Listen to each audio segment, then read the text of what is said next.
There does seem to be an awful lot of condemnation for your president and his comments. He seems to say one thing, he seems to redeem himself, and then he, some would suggest, spoils it all by coming out with the sort of comments that he did at his news conference yesterday, condemned by our Prime Minister. Is he becoming more and more isolated in the world, do you think?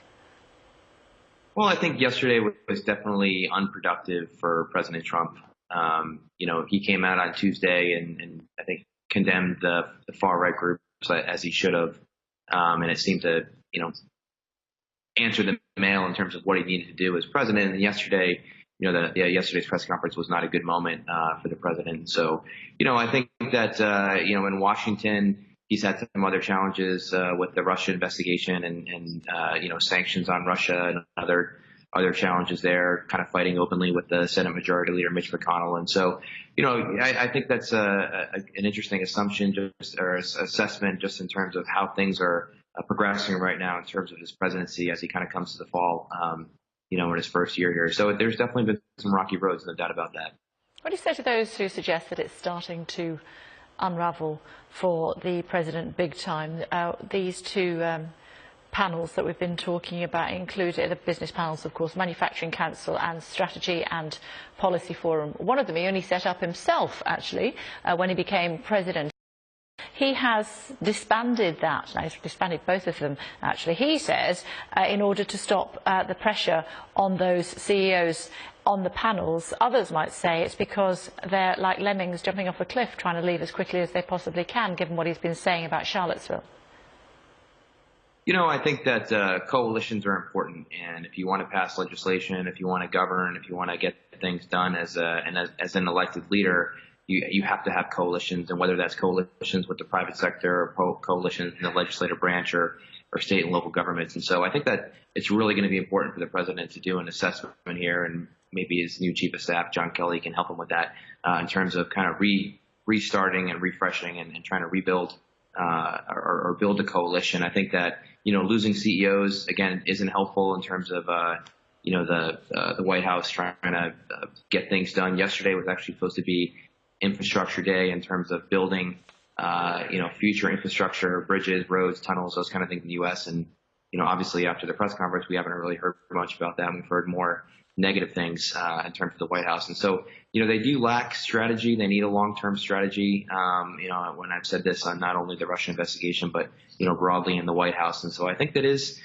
some troubling times and things that they really need to start to figure out. And if you just look at the Russia sanctions bill that he signed a few weeks ago, that was largely passed without White House influence at all. And it passed one of the only bipartisan things that actually passed the Congress this year. And so that's not a good thing for the White House as it looks to get other things done. And so I think that they really do need to think hard about how they want to approach the next 3.5 years if they want to get things done.